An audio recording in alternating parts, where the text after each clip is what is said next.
404 π.Χ. Το δράμα των Ελλήνων.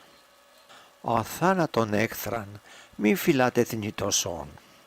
Μη διατηρείς για πάντα έχθρα, ενώ είσαι θνητός. Μένανδρος ο Αθηναίος. Ό,τι κατάφεραν οι Έλληνες τους ένδοξους μυδικούς πολέμους με το ξύφος και την ενότητα. Το κατέστρεψαν πάλι με το ξύφος, αλλά με τη διχόνοια. Αυτή τη φορά το έτος 431 έως και το 404 π.Χ. Είναι η περίοδος του εμφυλίου η γνωστότερη του Πελοποννησιακού πολέμου. Οι Ανθέλληνες κατάλαβαν πολύ καλά ότι οι Έλληνες δεν αντιμετωπίζονται σε μάχες. Ο χειρότερος εχθρός που τους νικά είναι η διχόνοια με τα παιδιά της, δηλαδή την δωροδοκία, την προδοσία και τον ενδοτισμό. Η πατρίδα θα κάνει αρκετά χρόνια για να ανακάμψει. Οι πληγές όμως του αφανιστικού αδελφοκτόνου πολέμου δεν θα επουλουθούν δυστυχώς ποτέ. Οι Μισέλληνες αυτή τη φορά δεν διέρχονται δια πυρός και σιδήρου την Ελλάδα. Διέρχονται δια ταλάντου και παπύρου.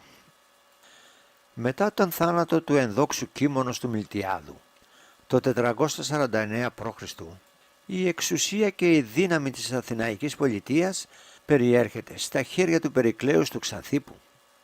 Ο Περικλής ήταν της απόψεως ότι το συμφέρον της πόλεως επέβαλε τη σύναψη ειρήνης με τους Πέρσες και απέστειλε πρέσβη στα Σούσα το 448 π.Χ. για αυτόν τον λόγο. Ο Θουκυδίδης είναι σαφής για τα φιλομηδικά και αντιλακωνικά αισθήματα του Περικλέως. Και ενώ η νέα παρόρμηση των Ελλήνων για την άνθηση πάλι του πολιτισμού τους βρίσκεται σε μεγάλο οργασμό και ακολουθεί μία σειρά πολεμικών συγκρούσεων μεταξύ των Ελληνίδων πόλεων από διάφορες αιτίες, η κυριότερη των οποίων ήταν η ηγεμονία σε όλη τη χώρα. Οι δύο κυρίως πόλεις που είναι η Σπάρτη και η Αθήνα. Ο ανταγωνισμός αυτός έφερε τη διάλυση της συμμαχίας ανάμεσα στις δύο πόλεις, καθώς και τη διαίρεσή του αντίπαλου στρατόπεδα αυτά. Το ένα είναι της Σπάρτης, των υπολείπων Πελοποννησίων, καθώς και των Μεγαραίων με τους Αιγινίτες. Το άλλο είναι των Αθηναίων με τους συμμάχους του, τους Θεσσαλούς και τους Αργίους. Το δράμα αυτό του ελληνισμού, όπου θα αποκαλυφθούν και οι κάποιοι που υπεδάβλιζαν τα πάθη, εξιστορεί ο Θουκυδίδης στην ιστορία του και μας λέγει ότι αυτός ο πόλεμος υπήρξε χειρότερος του Τροϊκού. Το έργο του Θουκυδίδη διακόπτεται το 411 λόγω της εξορίας του κατά πολλούς και μας δίδεται σε 8 βιβλία. Την συνέχεια του Πελοποννησιακού πολέμου μας δίνει ο Ξενοφών στα ελληνικά του ακριβώς από το σημείο που σταμάτησε ο Θουκυδίδης. Μετά δε ταύτα, ου πολλές ημέρες ύστερον, ήλθε εξ Αθηναίων, θυμοχάρης, ναύς έχων ολίγας, κλπ. Ο αδελφοκτόνος πόλεμος ετελείωσε με τη συντριβή των Αθηναίων, οι οποίοι αναγκάστηκαν να δεχτούν τους πράγματι βαρύς όρους των Σπαρτιατών. Κρίνω σκόπιμο να αναφερθούν οι κυριότερες χρονολογίες του αδελφοκτόνου πολέμου για να έχουμε μπρος μας μία εικόνα των γεγονότων που διαδραματίστησαν και να κρίνουμε σωστά πρόσωπα και καταστάσεις. Ας δούμε λοιπόν τι λέγουν οι χρονολογίες, προσέχοντας ποιοι ήσαν αυτοί που ξεκίνησαν τον εμφύλιο πόλεμο αυτόν. 431. Οι Ιθιβαίοι. Μήπως αναμένατε άλλοι να επιτεθούν? Οι Ιόνιοι Μυδίζοντες και Φινικίζοντες θα ξεκινήσουν κάτι τέτοιο ολέθριο. Επιτίθενται στους Πλατεείς. Έναρξη του αδελφοκτόνου πολέμου. Οι Αθηναίοι εισβάλλουν στη Μεγαρίδα. 430. Λοιμός στην Αθήνα. Παραδίδεται υπό τη Δαία. 429. Πεθαίνει από λοιμό ο Περεκλής. Οι Σπαρτιάτες πολιορκούν τις Πλατεείς. Νίκη του Φορμίωνος κατά των Πελοποννησίων. 428. Η Λέσβος φεύγει από την Αλφα Αθηναϊκή Συμμαχία. Η νήσος Κέρκυρα εισέρχεται και αυτή στο εμφύλιο. 427. παράδοση της Λέσβου και των Πλατεών. Αίμα στην Κέρκυρα. 425. Ο Κλέον ο Αθηναίος καταλαμβάνει την Πύλο. 424-422. Ο αδελφοκτόνος πόλεμος διεξάγεται στη Χαλκιδική.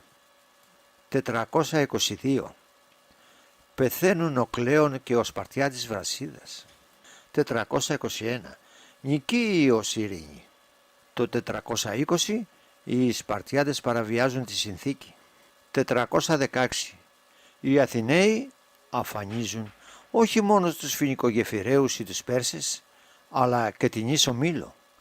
Έλληνες πολλούν Έλληνες. 415. Η Σικελική εκστρατεία. Η Αίγεσθα πείθει την Αθήνα για βοήθεια. 414. Συντριβή των Αθηναίων στη Μεγάλη Ελλάδα. Η Σπάρτη επεμβαίνει. 413. Οι Σπαρτιάτες καταλαμβάνουν τη Δεκέλεια και την οχυρώνουν. Δεκελικός και Ιωνικός πόλεμος. Πανολεθρία των Αθηναίων στο Μέγα Κόλπο. 412. Οι σύμμαχοι των Αθηναίων αποστασιοποιούνται. Οι Σπάρτοι συμμαχοί με τους Πέρσες. Της Αφέρνης και Φαρνάβαζος γίνονται φίλοι. 411. Η δημοκρατία στην Αθήνα περνά στο περιθώριο. 410. Η δημοκρατία στην Αθήνα επανέρχεται. Νίκη των Αθηναίων στη Κίζικο. 408. Ο θρυλικός Αλκιβιάδης επιστρέφει στην Αθήνα από την εξορία. 406. Νίκη των Αθηναίων στις Αργινούσες. Καταδικάζονται όμως οι στρατηγοί τους. 405. Πανολεθρία των Αθηναίων στους Αιγώς ποταμούς. Αρχίζει η πολιορκία των Αθηναίων. 404. Δολοφονία του Αλκιβιάδου και των Αθηναίων οριστικός. Κάποιοι έτριβαν τα άτιμα χέρια τους, αφού η μισή Ελλάδα εχάθηκε από τα ίδια τα παιδιά της. Πρέπει να δούμε και αναλυτικά τα γεγονότα και τα πρόσωπα που έπαιξαν δραματικό ρόλο στην αλληλοσφαγή των Ελλήνων. Περίοδος του δεκαετούς πολέμου. 431-421 π.Χ. Όλα αρχίζουν τον Απρίλιο του 431. Οι αιωνίως μυδίζοντες ηγέτες των Θηβών διατάζουν το στρατό τους και επιτίθονται εναντίον των Πλατεών. Οι Σπαρτιάτες με βασιλέα τους τον Αρχίδαμο καταλαμβάνουν και λαιλατούν την Αττική. Κατόπιν πολιορκούν την Αθήνα για 10 χρόνια. Οι ασθένειες και ειδικός ο λοιμός αποδεκατίζουν τους Αθηναίους. Οι Αθηναίοι, έχοντας ναυτική υπεροχή, κάνουν επιθέσεις στα παράλια της Πελοποννήσου, προβαίνοντας σε καταστροφές με το στόλο 100 πλοίων. Το 421 υπογράφεται νικηίος η ειρήνη και δυνάμεις αντιμαχόμενων επανέρχονται στις αρχικές τους βάσεις. Κυριαρχεί η μορφή του δημαγωγού των δημαγωγών του Αθηναίου Κλέονος. Η Σικελική εκστρατεία. 415-431 π.Χ. Οι Αθηναίοι έχουν στο ενεργητικό τους κάποιες επιτυχίες και παίρνουν την ανάλογη απόφαση να στείλουν στη Μεγάλη Ελλάδα στόλο από 60 πλοία και ανάλογο εκστρατευτικό σώμα. Ηγούνται οι στρατηγοί Αλκιβιάδη, Λάμαχο και ο Νικίας, ο οποίος ήταν αρνητικός σε αυτή την εκστρατεία. Τον Ιούνιο του έτους όλα είναι έτοιμα και ο αριθμός των πλοίων ανεβαίνει στα 136. Περίπου 7.500 άνδρες επιβιβάζονται στα πλοία με τους ήδη 26.000 ναύτες. Ένθετο αν ζήτα 30 παύλα 32. Φτάνοντας στις Σιρακούσες αρχίζουν τα προανακρούσματα της Ήττας, αφού οι Σιρακούσιοι τους αποθούν. Έρχεται ο Νοέμβριος και οι Αθηναίοι δεν καταφέρνουν κάτι. Ο Σπαρτιάτης στρατηγός Γίλιππος τους φέρνει δυσκολίες. Και την άνοιξη του 413 ο Γίλιππος καταλαμβάνει το πλημμύριον, όχυρο ζωτικής σημασίας για τους Αθηναίους. Η νικηίος ειρήνη έχει καταργηθεί από τον Αύγουστο του 414 και ο τόπος γέμιζε αίμα ελληνικό παντού. Ένθ αν δέλτα 15 παύλα 23. Τέλη Ιουλίου του 413 φτάνει ο Αθηναίος Δημοσθένης, γιος του Αλκισθένους, από τους καλύτερους στρατηγούς με 73 πλοία. Όλη η δύναμη του Δημοσθένους έφτανε τους 27.000 άνδρες. Ένθετο αν